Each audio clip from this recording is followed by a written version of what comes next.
अस्सलाम वालेकुम, welcome to basic tips. तो आज आपके साथ ट्राउज़र का एक डिज़ाइन शेयर करूँगी। बहुत सारी ट्रिक्स एंड टिप्स के साथ हम इसके पाइंचे पे डिज़ाइन बनाएंगे। ये मुख्तलिफ लेसेस का इस्तेमाल करेंगे। तो यहाँ पर मैं आपको बता दूँ कि ट्राउज़र की जो लेंथ है वो 37 है और हमने फुल 37 लिया है। इसमें सिलाई का मार्जिन नहीं रखा हमने, क्योंकि ये हम एक्स्ट्रा कपड़ा इसके नीचे लगाने वाले हैं, जिसमें हमें इस तरीके से पिनटेक्स डालने हैं। ठीक है, तो ये लिया मैंने 3 इंच चौड़ा और लंबाई ज्यादा ले ली है, यानी पाइंचे से भी ज्यादा ले ली है। अब पाइंचा हमने 6.5 बनाना है, लेकिन ये 8-10 इंच है, क्योंकि इसमें पिनटेक्स बनेंगे ना, तो ये थोड़ा कपड़ा कम हो जाता है।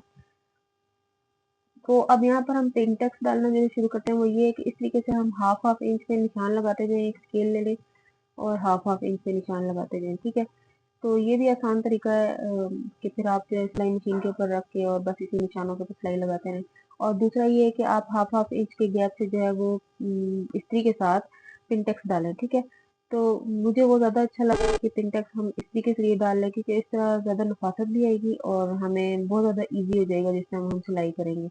तो मैं इसी तरीके से पहले एक पट्टी के ऊपर पिनटेक्स डालूंगी और फिर दूसरी पट्टी पे भी पिनटेक्स डाल लूंगी। ठीक है,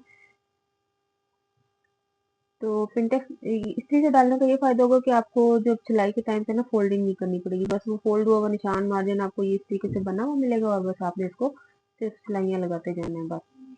तो अब हम इसके नीचे हमने फोल्ड करने के लिए कपड़ा लगाना है, क्योंकि पिंटेक्स के कपड़े के नीचे भी हमने फोल्डिंग देनी है ना। तो हम इसके नीचे भी 3.5 इंच की कपड़े की कटिंग कर लेते हैं और पाइंचा जितना लंबा है ना उतना ही हमने कपड़ा कट कर लेना और चौड़ाई इसकी 3.5 इंच रखी है, जितना पिंटेक्स वाले कपड़े की थी। ठीक है, तो यहाँ पे ये 3.5 इंच की पट्टी कट कर लूंगी, दरमियान से हाफ कर लेंगे, दोनों पंचों को अलग अलग कर लेंगे, ये इसके नीचे फोल्डिंग देने के लिए। इसी वजह से हमने जो ट्राउजर की लेंथ है ना वो पूरी पूरी रखी है, क्योंकि ये नीचे फोल्डिंग का कपड़ा हम अलग से लगाएंगे। तो यहाँ पर आप पिंटेक्स डालना शुरू करते हैं, तो ये आसान हो जाएगा बहुत ज़्यादा। मैंने पहले मार्किंग भी की है चौक से, लेकिन मुझे ये ज़्यादा इजी लग रहा है कि हम इसको इस्त्री के साथ लगाएं, तो मैंने इस्त्री के साथ ही इसको लगाया। बस अब ये 10-15 मिनट के अंदर सारे पिंटेक्स है वो डल जाएंगे इसमें। एक एक को पकड़ते जाएंगे सिलाई को। और लेकिन एक बात का ख्याल रखना है यहाँ पर कि हम जो मशीन की सिलाई है ना वो स्लो चलानी है बहुत, क्योंकि मतलब बहुत ज्यादा मार्जिन देना नहीं है ना पिंटेक के अंदर। हल्का जो है सिलाई का बिल्कुल हल्का सा मार्जिन लेके आपने जो है सिलाई करना होता है। तो ऐसा नहीं होना चाहिए कि कहीं पर ज्यादा और कहीं पर कम जो है वो ये पिंटेक्स की जो सिलाई है ना वो अंदर लगी हुई है, इस तरह में अच्छी नहीं लगेगी फिर। तो हल्के हल्के हाथ से। और दूसरा ये कि देखें इस तरीके से ये प्लांट में है ना, मतलब तिरछी डली हुई है, तो फिर इसमें रेप का खतरा भी ज्यादा होता है। तो थोड़ा आहिस्ता रख के चलाएंगे, खींच के रख के नहीं चलाएंगे, क्योंकि उससे भी पिंटेक्स खराब हो सकती है। बस इस कपड़े को कंप्लीट कर लेंगे, इसी तरह मैं दिखाती जाऊंगी आपको साथ साथ और ये कंप्लीट हो जाएगा।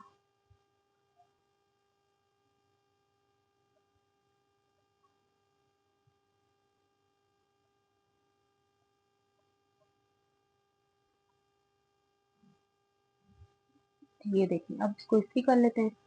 इस्त्री करते वक्त ये ध्यान रखना है कि सारी पिंटेक्स का जो रुख है ना वो एक तरफ होगा। ये देखिए मैं इस्त्री को उस तरफ घुमा के लेके जा रही हूँ, इधर से स्टार्ट करती हूँ और उस तरीके से जो है ना उस तरफ घुमाती हूँ। यानी ये देखिए मैं ऊपर से इस तरीके से, ये नहीं कि कभी इस तरफ से इस तरफ इस्त्री करें और कभी इस तरफ से उस तरफ। ठीक है, तो इस्त्री का रुख एक ही तरफ रखना है। अब ये हम कर लेते हैं कि पहले जो हम ट्राउजर की जो साइड वाली सिलाइयाँ और आसन वगैरह जोड़ लेते हैं ना। ठीक है, ये पहले आसन की सिलाई लगा लेते हैं, दोनों की अलग अलग, फ्रंट की अलग से लगा लेंगे और बैक की अलग से लगा लेंगे। फिर इन दोनों को जो है अटैच करना है आपस में।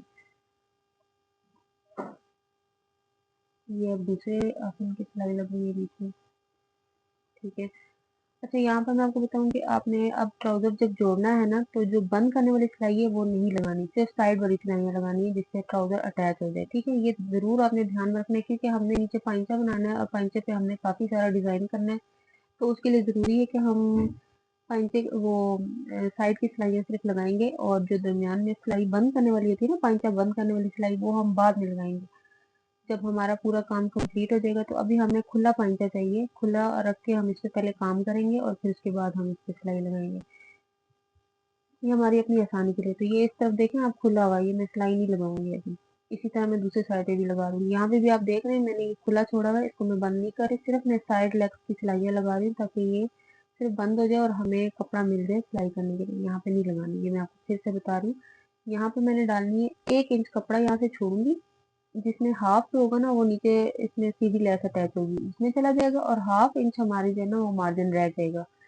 उसके ऊपर से अब मैं हाफ हाफ इंच की 3 पिंटेक्स डालूंगी। ये देखिए मैं हाफ हाफ इंच पे 3 निशान लगाऊंगी यहाँ पर, और यहाँ पे 3 पिंटेक्स डलेंगे। ये डिजाइन बना हुआ तो बहुत खूबसूरत लगता है, लेकिन अगर इसको नफासत से और सफाई से ना बनाया जाए तो फिर ये उतना ही बुरा भी लगता है। तो यहाँ पे सारा काम तकरीबन इसी की मदद से आप करें तो उतने ही ज्यादा पिंटेक्स भी सफाई से डलेंगे और आपका काम भी नीट होगा। तो यहाँ पे मैं सारी पिंटेक्स 3 पिंटेक्स मैंने डालनी है इस पांचे में। यानी ये वो वाला कपड़ा नहीं है जो हमने अलग से एक पिंटेक्स की फोल्डिंग तैयार की है, वो तो हमने तिरछी तैयार की है ना, ये हम सीधी पिंटेक्स तैयार करेंगे। इसके बीच में अब ये देखिए हाफ इंच का मार्जिन रहेगा, हाफ जो है वो इस लेस के साथ सिलाई में चला जाएगा, और बाकी जो है हमारे पास हाफ इंच रह जाएगा। तो ये मतलब सारा गैप बिल्कुल बराबर आ जाएगा।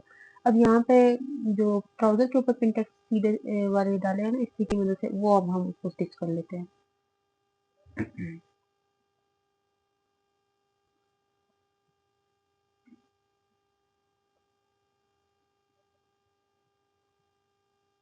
इसी तरह हाफ हाफ इंच के मार्जिन से हम सारे पिंटेक्स करते जाएंगे।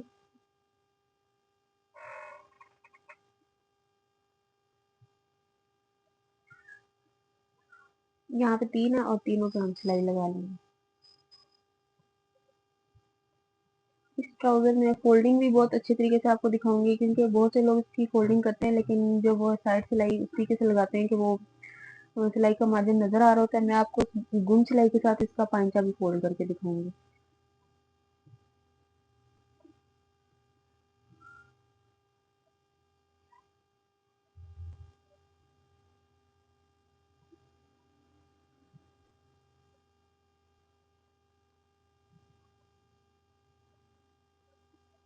बहुत ध्यान से ये पिंटेक्स भी डालनी है, नीट होनी चाहिए, नीट लगेंगे तो ही खूबसूरत लगेंगे। अगर जरा भी इसमें कोई कम ज्यादा सिलाई के अंदर गया ना मार्जिन तो बहुत बुरा लगेगा।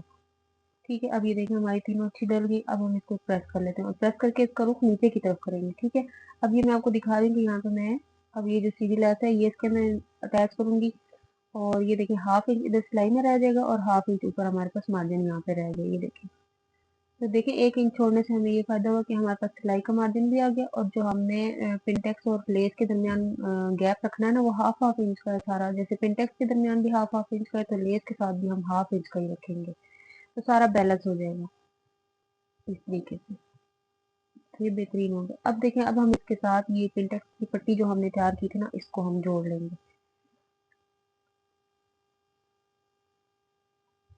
ये भी हाफ इंच ही जाएगी, और हमारे पास जो है ये पिंटेक्स वाली पट्टी जो है ये 2.5 इंच की एंड पे तैयार करेंगे हम। ठीक है, अब ये देखिए इस तरीके से। अब इसके नीचे तो हमने फोल्डिंग के लिए कपड़ा लगाना है, लेकिन उसके साथ हम इसके दरमियान में लेस भी डालेंगे। 2.5 इंच के बाद जो जितना भी कपड़ा बचेगा ना वो हम सिलाई में दे देंगे, और ये पट्टी इस तरीके से हम साथ ही रख के अटैच करेंगे। एक ही सिलाई से दोनों पट्टियां लग जाएंगी। बिल्कुल आसान है, मुश्किल नहीं है। सिर्फ थोड़ा सा ऊपर से एक टांका पकड़ के आप लगाएं हल्के हाथ से, और उसके बाद जो है बस इसी तरह कपड़ा पकड़े रखें, और सिलाई और कपड़ा और लेस दोनों को एक साथ पकड़ के रखें और सिलाई लगाते जाएं। तो लेस मैं यहाँ पे ज्यादा दबाव में दे रही हूँ क्योंकि हमें यहाँ पांचे पे कम चौड़ी चाहिए, तो थोड़ी ज्यादा दबाव में दे रही हूँ। हालांकि लेस चौड़ी है लेकिन हमें इतनी चौड़ी पांचे पे नहीं चाहिए, तो ये देखिए हम इस तरीके से इसको थोड़ा दबाव में दे देंगे तो ये कम रह जाएगी। अब यहाँ पे देखिए फोल्डिंग भी अच्छे से हो गई। अब यहाँ पे एक और बात है, तो ये देखिए जिस साइडों से कपड़ा निकला होता है ना सीधी लेस लगाने के बाद, इसको मैं इस तरीके से पांचे में फोल्ड करती हूँ। अच्छा, फोल्ड करने के बाद मैं इस पे एक सिलाई लगा देती हूँ, इस तरह ये अंदर की तरफ बैठ जाती है। पांचे के ऊपर रख के नहीं फोल्ड करना, सिर्फ इस जो ये मार्जिन सा अलग से निकल रहा होता है ना बाहर को, इसको इस तरीके से पकड़ के और फिर इस तरीके से सिलाई लगाते जाना है, तो ये अंदर की तरफ खुद ब खुद फोल्ड रहेगा। जब हम इस्त्री लगाएंगे ना इसको तो ये अंदर की तरफ बैठ जाएगा, तो इससे ये होगा कि ना तो ये सी लेस के दरमियान से नजर आएगा, और ना हमारे जो है ना कपड़े के ज्यादा धागे निकलेंगे, तो ये जरा ज्यादा नीट हो जाएगा। दोनों तरफ से इसी तरीके से कर सकते हैं, लेकिन दूसरी तरफ से हमारा वैसे ही फोल्डिंग में जा रहा है तो हम वो वहां से नहीं करेंगे। ये देखिए कितना नीट हो गया। अब देखिए फोल्डिंग इस तरीके से करनी है। ये मैं मार्जिन खोल के आपको दिखा रही हूँ कि मार्जिन खोल के करनी है। इस तरह फोल्ड करके यहाँ साइड से सिलाई नहीं लगानी। ये जिस तरह अब पड़ा हुआ है। अब खोलूंगी इसको मैं दोबारा, ये देखें, और ये 6.5 इंच का पंचे पे मैं मार्क करूंगी यहाँ पे, और ये 6.5 इंच के यहाँ से बंद कर दूंगी। अब उससे क्या होगा, जब हम इसको फोल्ड करेंगे ना तो ये गुम सिलाई से पांचा तैयार होगा। मतलब साइडों पे हमें सिलाई का मार्जिन नहीं नजर आएगा, और जिस तरह आम एक खूबसूरत पंचा तैयार होता है ना, उसी तरीके से ये तैयार हो जाएगा। वैसे ज्यादातर लेस और ये पिंटेक्स वगैरह बनाने के बाद लोग इसको दूसरे तरीके से फोल्ड करते हैं, लेकिन वो नीट नहीं लगता ज्यादा, तो ये ज्यादा अच्छा लगेगा। ट्राउजर की कटिंग में आपको पहले वीडियोस में एक दिखा चुकी हूँ, आपने अगर देखना है तो वो वाला वीडियो देख लें। उसमें मैंने एक ऐसी कटिंग सिखाई हुई है जो कि मीडियम लार्ज और एक्स्ट्रा लार्ज सबको बहुत इजीली आ जाती है। आपको बहुत ज़्यादा मेजरमेंट्स करने की ज़रूरत नहीं। अब ये देखिए मैंने इस तरीके से कर ली। अब इसको हम फोल्ड करेंगे तो ये देखें हमारा पांचा कितना नीट बन गया। हम ये जो अंदर जो यहाँ पे लेस इकट्ठी हो रही है ना, इसको हम कट कर लेंगे ताकि ये जो अंदर इकट्ठी ना हो, और मोटा सा जो वो बन जाता है कपड़ा इकट्ठा होने से, वो भी नहीं होगा। यहाँ से लेस हम कट करेंगे, कपड़ा नहीं कट करेंगे, ठीक है। अब ये देखिए आराम से फोल्ड हो गया। अब इसको तुरपाई कर लेंगे। तो तुरपाई करने के बाद ये देखेंगे ये इसकी फाइनल लुक। बाकी जो है वो मैंने ऑफ द कैमरा इसको इसकी इलास्टिक वगैरह और बाकी सिलाइयाँ कर ली थी, और ये इस तरीके से इसकी फाइनल लुक आई है। अगर आपको ये पसंद आए तो लाइक कीजिएगा प्लीज़।